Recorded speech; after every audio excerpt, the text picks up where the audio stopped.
Halo? Halo? Nimepata taarifa kuwa umesimama na shemeji yako. Unaweza kuniambia mlikuwa mnaongea nini? Unazungumzia mwanaume gani na hizo taarifa amekupatia nani? Naomba unisikilize kwa makini mjinga wewe. Kwa hiyo unataka kuniambia leo haujasimama na mwanaume yeyote? Kuhusu kusimama na mwanaume, ni kweli nimesimama naye. Sasa mbona unataka kujizima data? Uniambie huyo mwanaume uliyesimama naye ni nani kwako? Kwa au siku hizi nao umeanza umalaya Kwani dajeni? Huyo mwanaume wako anaitwa nani na yupoje? Assalamu alaykum. Wa alaykum salaam. Kwema? Kwema. Nimefurahi sana kukutana na wewe. Sijui unaitwa nani? Naitwa Jamila. Jamila.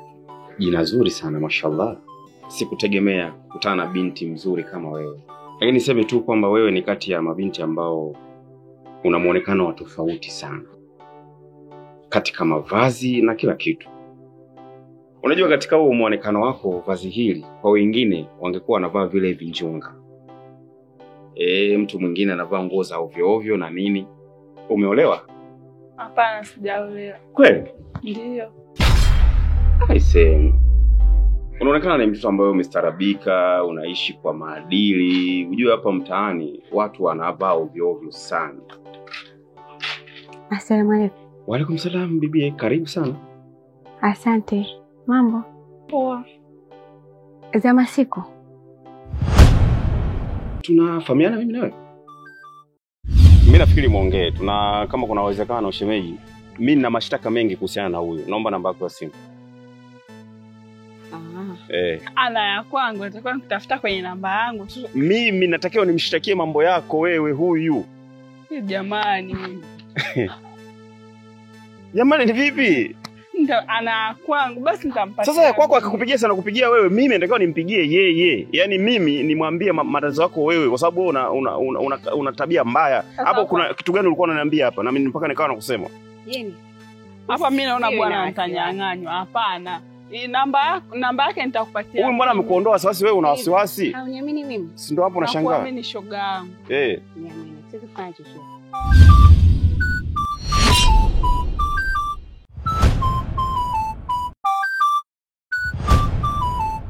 Kama mnataka kuzungumza mimi niwapishe mzungumze. Amna. Lakini si isije kawa unanifananisha. Amna shida. Kweli? Sawa, karibu sana. Haya.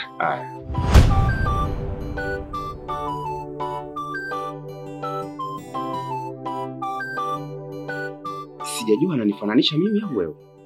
Mimi hata sielewi, labda anafananisha wewe. Mwache aende. Ujue hii ni dunia yenye binadamu wanaopenda heri na shari. Hivyo basi tumpuuzie. Nilikuwa nasema hivi kwamba wewe ni binti mzuri sana. Binti ambaye unastahili kupata haki ya ndoa. Unatakiwa ujaliwe kupata mume mwenye kuyajali maisha yako, mwenye upendo wa dhati, mwenye huruma na wewe. Na stara hiyo ya ndoa hautakiwi kuipata kwa mtu yoyote mwingine pasi na mtu ambaye unafanana naye, mwenye mavazi kama ya kwangu mimi hapa. Tozi ndugu yangu. Yaani ujue unanitatanisha sana. Nimeona unashusha pumzi nyingi. Nikasema tuje hapa tuzungumze ndugu yangu. Shida nini? Kaka Juma. Kumbe hapa duniani kuna watu wana nguvu. Sawa, funguka. Yaani wanawake. Mwanamke? Mwanamke. Amefanyaje mwanamke? Mimi bwana leo nilikuwa na shida na mwanamke wangu. Kwa hiyo nikamuita. Akaja. Tukaenda sehemu za wageni, nyumba za wageni. Usivunge guest, sema guest. Guest tukaenda guest. Tukafanya shughuli zetu, baada ya kumaliza shughuli zetu, mimi nimemwacha pale naondoka. Sasa baada ya kuondoka mwenzangu ananikimbiza nyuma. Kwa nini nakukimbiza wakati mlishamalizana au ulikuwa bado hujamfikisha kileleni? Ndio maneno yao wenyewe wanasema. Yaani tushamaliza na tushaoga na kila kitu. Kileleni alifika? Ikafika vizuri tu. Sawa. Umenielewa vizuri? Kwa nini sasa kufuate na kufukuze? Anataka hela. Nikashangaa. Twende taratibu. Twende taratibu. Na wala sio na wasiwasi kama atarudi tena hapa. Iko hivi. huyo mwanamke ni mwanamke wako kabisa ama umemokota tu mtaani? Wa kwangu. Kabisa. Kabisa. Na una muda naye mrefu? Sasa kwa nini atake hela? Yaani nyinyi mnafanya mapenzi ya biashara? Ndio nashangaa. Usinishangae mimi leo umemshangaa hivi unaposema. Yaani namshangaa yeye kwa anavyoniambia anataka hela wakati mimi demu wangu. Wewe mpaka unampeleka guest. Yeye aliamini kwamba utaenda utamfanya na utampa hela. Lakini baada ya yote mlimalizanaje? Nimemkimbia.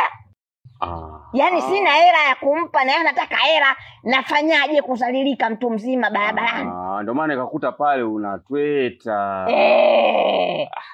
Kumbe umenielewa. Ni hapo nimekuelewa. Kwa hiyo ndugu yangu bwana Juma, mimi kiukweli bwana, yule mwanamke ataniua.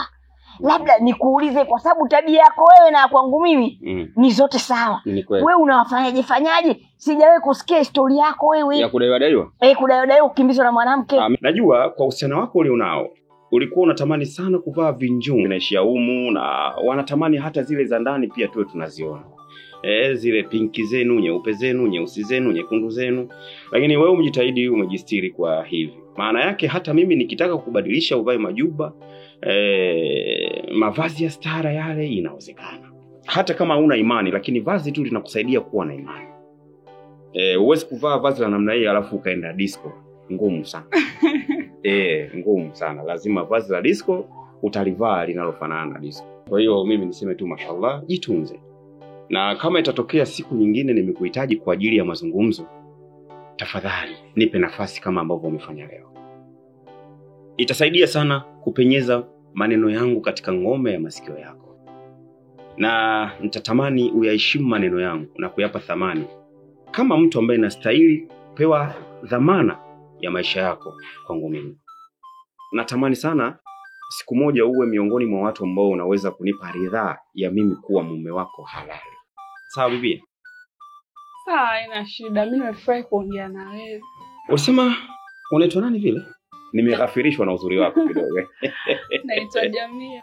Bi Jamila, mashallah. Basi mimi nisikucheleweshe. Kama kutakuwa kuna uwezekano na natamani sana unifahamishe sehemu unaokaa. Sio ni mtaa gani? Ni mtaa pale. Ule mtaa wa Njunguze. Ndio. Basi sawa, ndakuwa napita pita. Sawa. Asante. Asante pia. Haya, ulifikiria hilo kwamba mimi tu ndo nilikupa sifa nzuri.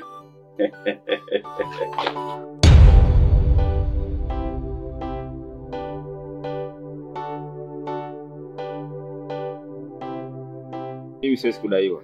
Unafanyaje? Unajua mwanamke kama kweli ni mwanamke wako kabisa, ni kindaki tunasema. Yeye mwenyewe anatakiwa ajue kabisa kwamba nilie naye huyu Tozi B ni mwanaume wangu. Anatakiwa aniingilie vizuri ili yeye apate raha.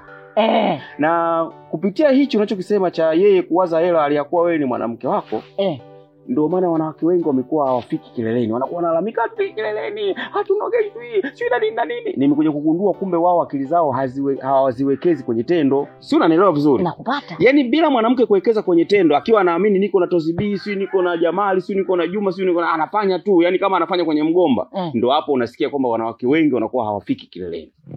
Lakini kufika kwa kileleni kwa wanawake wenyewe wanashindwa kujitambua tu, ni kuwekeza. Yaani akili awekeze kwenye lile tendo kwamba huyu ni mwanaume, atanilala ama atanichezea, atafanya hivi, kwa sababu wanaume wengi tunafanya vitu vingi tukiwa faraga. Sio, umeelewa vizuri? Kwa ajili ya kuandaa. Ndio. Lakini mwisho wa siku unakuta ulichokifanya kile ni kama hakina maana, kwa sababu yeye akili haziko pale. Kwa sababu kama akili yake angewekeza kwenye tendo angepata raha. Akipata raha lazima huko kileleni wanaposemea wao lazima atafika. Alafu istoshe nasikia tunapata raha wawili, mimi na yeye. Na raha zinapatikana kutokana na sisi watu wawili, yani wewe na mtu wako, mimi na mtu wangu. Ndio. Sasa iweje yeye afikirie hela? Wanasema mkunwa na mkunaji wote wanapata raha. Wao wanatakiwa wawekeze akili zao kwenye mapenzi. Unajua kitu chochote ili uone raha, mfano kama kujikuna tu kawaida chwa, inatakiwa hisia zako zikutume na jikuna. Tofauti na hivyo unaweza kujichubua na bado muwasho uko vile. Iko hivyo. Kwa hiyo wao wanatakiwa wawekeze akili zao katika tendo. Lakini pia nikufundishe na wewe mwanaume mwenzangu. Ndio. Sisi wanaume tunakosea kitu hiki kimoja. Yes, kimoja. tunapokutana na hawa mabinti tunawaaminisha vitu vingi sana.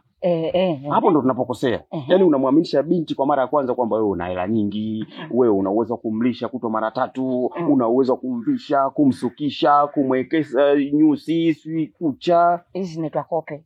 Kope. Unanighafilisha bwana. Hii nini?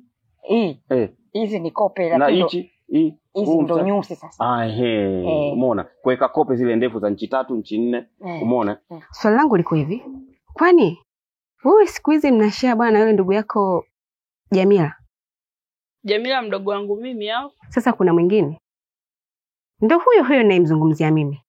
Yaani shoga yangu unazunguka hata sikuelewi. Funguka ili nikuelewe. Vizuri. Nimetoka zangu huko nilipotoka. Nimemkuta Jamila na bwanako ambaye nimekuwa nikikuana naye mara zote.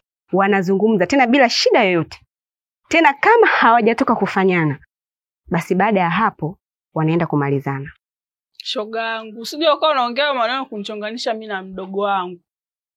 Au maneno yako mimi siamini. Hivi Jeni, tangu lini mimi nikakuletea vitu ambavyo sio vya kweli? Mimi sio kichaa. Sio leo nitambulisha kwa bwanako. Ila bado siamini. Mimi ndo nakwambia. Na kama hautoamini, endelea kutokuamini hivyo. Ila siku moja utakuja kuyakumbuka maneno yangu. Maana nakwambia kitu lakini hutaki kuelewa. Basi sawa shoga yangu, asante kwa taarifa. Mimi ngoja niende nyumbani. Sawa. Hapo ndo tunapokosea. Ni kweli wanawake sasa hivi wanahitaji kuwarubuni. Ule urubuni uwe na kikomo, nataka tuwaambie ukweli.